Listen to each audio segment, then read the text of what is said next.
Assalamualaikum warahmatullahi wabarakatuh. Perkenalkan, nama saya Asti Nurul Islami dari Prodi Pendidikan Agama Islam semester 6 kuantitatif.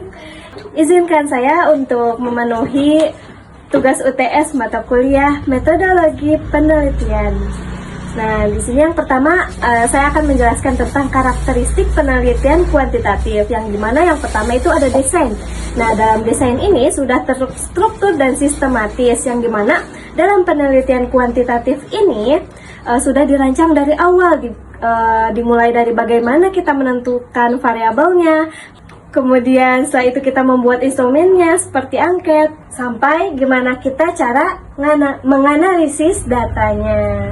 Ada tujuan penelitian kuantitatif, yang dimana tujuan penelitian kuantitatif ini yaitu mengukur, menguji, dan membuktikan. Nah, mengukurnya ini memakai angka. Kemudian di sini tujuan penelitian kuantitatif ini yaitu mengetahui hubungan antar variabel, kemudian membuktikan hipotesis atau dugaan sementara. Jadi bukan sekedar mengetahui kenapa saja, tetapi juga mengetahui seberapa besar pengaruhnya sih, kemudian apa hubungan antar keduanya, seperti itu. Oke, yang ketiga ada teknik pengumpulan data, yang dimana penelitian kuantitatif ini teknik pengumpulan datanya bisa memakai angket, kuesioner, dan tes. Kemudian yang keempat, datanya. Nah, tentunya penelitian kuantitatif ini datanya dikumpulkan berupa angka. Yang keenam ada analisis. Nah, di sini penelitian kuantitatif ini menggunakan analisis statistik, yang diantaranya ada uji T, ANOVA, regresi, korelasi, atau statistik deskriptif. Nah, tujuannya di sini untuk menguji hipotesis atau mengetahui sejauh mana hubungan antar variabel. Nah, nomor 7 ada hubungan dengan responden. Nah, dalam penelitian kuantitatif, hubungan dengan responden ini bersifat formal tetapi tidak personal. Nah, biasanya hubungan dengan responden ini tidak menjaga jarak supaya tidak memengaruhi data. Nah, biasanya responden ini hanya diminta untuk mengisi angket atau menjawab pertanyaan dengan tetap. Oke, selanjutnya kita akan membahas metode penelitian kuantitatif. Yang pertama ada metode survei. Nah, di sini di metode survei ini biasanya menggunakan angket atau kuesioner. Nah, biasanya dianalisis melalui statistik, dan biasanya juga metode survei ini dilakukan untuk meneliti pengaruh dari metode pembelajaran tertentu. Yang kedua ada metode ex post-facto. Nah, di sini metode ex post-facto itu untuk meneliti sebab akibat, tetapi untuk kejadian yang sudah berlalu. Nah, jadi misalnya tuh dalam pengalaman bullying, kemudian trauma masa kecil, kan itu datanya itu tidak bisa dimanipulasi. Jadi kita mencari data yang sudah ada aja. Jadi nggak bisa dimanipulasi atau ubah-ubah. Kita mencari data yang sudah ada.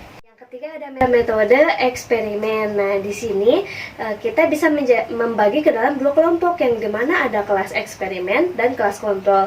Yang dimana kelas eksperimen ini diberi perlakuan khusus. Misalnya di kelas eksperimen ini kita melakukan pembelajaran dengan media tertentu, atau misalnya media flashcard. Sedangkan di kelas kontrol diberi perlakuan yang biasa aja, misalnya menggunakan media yang seperti biasanya dan metode pembelajaran yang seperti biasanya.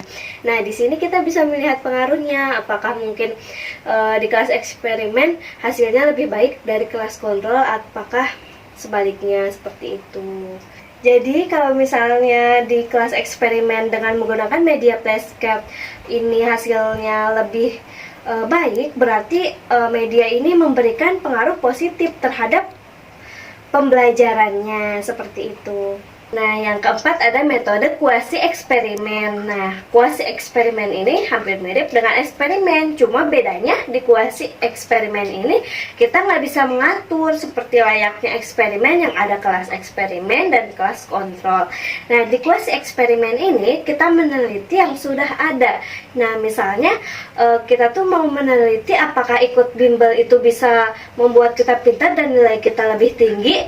Jadi kita itu nggak bisa ngatur orang buat oh ini masuk bimbel dulu, oh ini nggak ikut bimbel, kan kita menelitinya orang yang sudah ikut bimbel dan yang nggak ikut bimbel. Jadi kita nggak tahu kalau misalnya orang yang ikut bimbel itu memang lebih rajin gitu belajarnya meskipun nggak ikut bimbel juga. Jadi mungkin pintarnya dia ini karena faktor lain, bukan karena ikut bimbel seperti itu. Jadi kuasi eksperimen ini hasilnya masih bisa dipakai, tapi mungkin kurang kuat dari metode eksperimen yang asli murni, karena kuasi eksperimen ini mungkin bisa berpengaruh dari faktor lain yang nggak bisa kita kontrol seperti itu. Nah, yang kelima ada metode evaluasi. Nah, di sini metode evaluasi ini meneliti keberhasilan suatu program. Jadi, metode evaluasi ini meneliti sejauh mana tujuan dalam suatu program itu tercapai secara kuantitatif.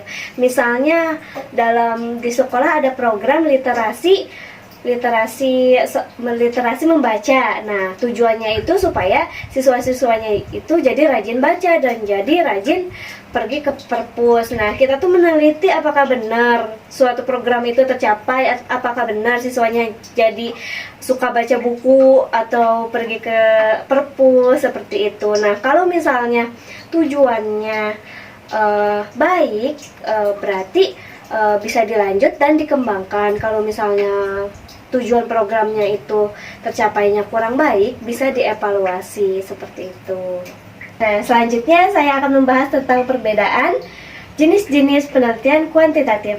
Yang pertama ada penelitian korelasional. Nah, di sini maksud penelitian korelasional ini ingin mengetahui hubungan antara dua variabel dan mengetahui seberapa kuat dan arah hubungan tersebut tanpa menyimpulkan hubungan sebab akibatnya. Jadi kita di sini cuma pengen tahu hubungan antara dua variabel itu saja.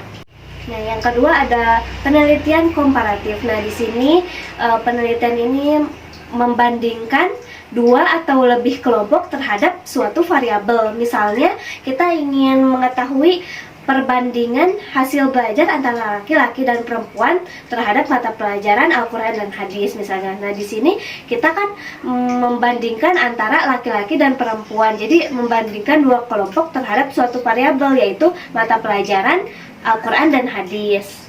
Yang ketiga ada penelitian kausalitas. Nah, penelitian kausalitas ini bisa disebut juga dengan eksperimen, yang dimana kita melakukan penelitian kepada dua kelompok dan kita ingin mengetahui pengaruh sebab akibat dari variabel tertentu. Misalnya di kelompok satu kita kasih perlakuan khusus misalnya dengan menggunakan media pembelajaran seperti flashcard. Di kelompok yang kedua kita perlakuan biasa aja, nggak pakai apa-apa, cuma ceramah biasa. Nah, setelah itu kita tuh mau lihat pengaruhnya, sebab akibatnya, apakah misalnya dengan menggunakan media tadi bisa berpengaruh terhadap pemahaman siswa atau enggak, seperti itu.